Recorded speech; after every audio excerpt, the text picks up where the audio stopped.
नमस्कार दोस्तों, मैं डॉक्टर भावेश। आज की वीडियो में अपन देखने वाले हैं कि मेनोपॉज़ल वुमेन को न्यूरोलॉजिकल प्रॉब्लम मिल सकती है, न्यूरोलॉजिकल समस्या मिल सकती है पीरियड्स बंद होने के बाद। हर महिला में पीरियड्स बंद हो जाते हैं 45 से 55 साल की उम्र में, बताया गया है इसके बीच में कभी भी उनको, और उसके पहले भी कई बार होता है। ये नॉर्मल प्रोसेस होती है हर महिला में, ठीक है? मैं मेनोपॉज़ल वुमेन की बात कर रहा हूँ जिनकी नॉर्मली 45 और 50 के बीच 55 के बीच में जो पीरियड्स बंद होते हैं, उनमें उनको न्यूरोलॉजिकल प्रॉब्लम होती है। और कौन-सी न्यूरोलॉजिकल प्रॉब्लम हो सकती है, वो हम लोग देखते हैं। सबसे पहली जो प्रॉब्लम होती है, न्यूरोलॉजिकल प्रॉब्लम होती है memory problem.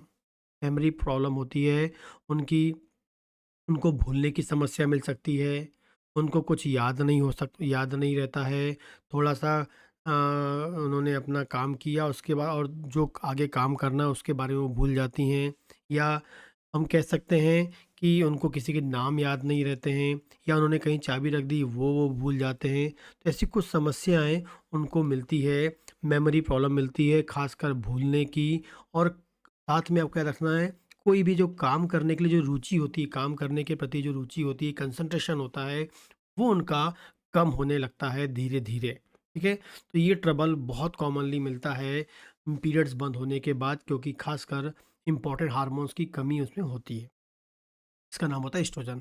Second most important जो है, ये भी एक चीज़ है, डिमेंशिया। डिमेंशिया जो है, ये भी हम कहेंगे लगातार लगातार जो है ब्रेन की जो फंक्शन है, जो ब्रेन की जो सेल होती हैं, उनके कार्य करने की जो क्षमता है, वो धीरे-धीरे कम होती है, लगातार कम होने लगती है, ठीक है?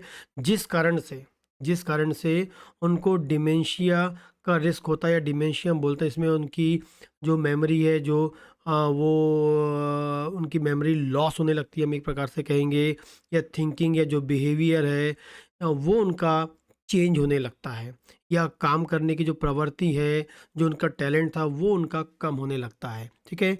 और इसमें आपको साथ में एक अल्जाइमर डिजीज़ भी मिलती है। अल्जाइमर डिजीज़ जो होती है, ये मोस्ट कॉमन कॉज़ होता है डिमेंशिया का। अल्जाइमर डिजीज़ जो है, ये मोस्ट कॉमन कॉज़ आपको मिलता है डिमेंशिया। 70 से 60% 70% जो होता है कॉज़ जो होता है, वो अल्जाइमर डिजीज़ होती है। और अल्जाइमर डिजीज़ में क्या होता है, लगातार क्या होता है, आपके ब्रेन में एबनॉर्मल प्रोटीन का डिपोजिशन होता है, ठीक है? एबनॉर्मल प्रोटीन्स जो होते हैं, वो आपके ब्रेन की सेल में जमा होने लगते हैं, जो डिमेंशिया के लिए रिस्पॉन्सिबल होते हैं, जो आपके ब्रेन की सेल की फंक्शनिंग को डिस्टर्ब करते हैं, नॉर्मल फंक्शनिंग को डिस्टर्ब करते हैं, और कहीं न कहीं फिर डिमेंशिया प्रोड्यूस करते हैं, ठीक है? और इसमें यदि मेनोपॉज़ल वुमेन की बात करेंगे, तो लो एस्ट्रोजन जो होता है, वो बहुत रिस्पॉन्सिबल होता है अल्ज़ाइमर कंडीशन के लिए। और अल्ज़ाइमर होगा तो ऑटोमेटिकली डिमेंशिया वाली आपको कंडीशन मिल सकती है, ठीक है? तो ये आपको कंडीशन मिलती है। स्लीप डिस्टर्बेंस आपको, आप जिसको मेनोपॉज़ल वुमेन जो होती है, इसके पीरियड्स बंद हो जाते हैं, उनको नींद नहीं आती है, नींद की समस्या मिलती है, सो नहीं पाते हैं, ठीक है? रात में बेचैनी होती है, रात में नींद नहीं आती है तो वो बिस्तर से उठ के घूमते फिरते रहते हैं। ये कॉमन समस्या मिलती है, ठीक है? तो ये 3 मोस्ट इम्पॉर्टेंट समस्या, जब ये समस्या होती है, तो महिला को मानसिक और शारीरिक रूप से, खासकर मानसिक रूप से उसको प्रभावित करती है, और जो डेली के जो काम हैं, डेली रूटीन की जो लाइफ है, उसको भी डिस्टर्ब करती है। कौन-सी आपकी ये वाली जो 3 समस्या है, न्यूरोलॉजिकल समस्या है। इससे बचने के लिए करना क्या है? इसके लिए आपको अच्छी नींद लेना है। अच्छी नींद के लिए आपको डेली आधा से 1 घंटे की एक्सरसाइज़, आधा घंटे की एक्सरसाइज़ करना बहुत ही ज़रूरी है। आधा घंटे की फिज़िकल एक्सरसाइज़ करिए, मेंटल एक्सरसाइज़ करिए, ये करना बहुत ज़रूरी है। योगा कर लीजिए, मेडिटेशन कर लीजिए, ठीक है? ये आपको करना है। मतलब यदि आपको इस बीमारी से, या मतलब मेनोपॉज़ल वो में जो बदलाव हुए हैं, दवाइयों से ज़्यादा रिज़ल्ट नहीं आना है। दवाइयाँ तो सिर्फ़ कुछ टाइम तक काम, लेकिन आपको परमानेंटली अपने बॉडी को फिट रखना है, तो मेनोपॉज़ल वुमेन को पहले के पहले ही करना चाहिए, क्योंकि ये वीडियो इसलिए बनाया जा रहा है कि मेनोपॉज़ल वुमेन को ये समस्या हो सकती है।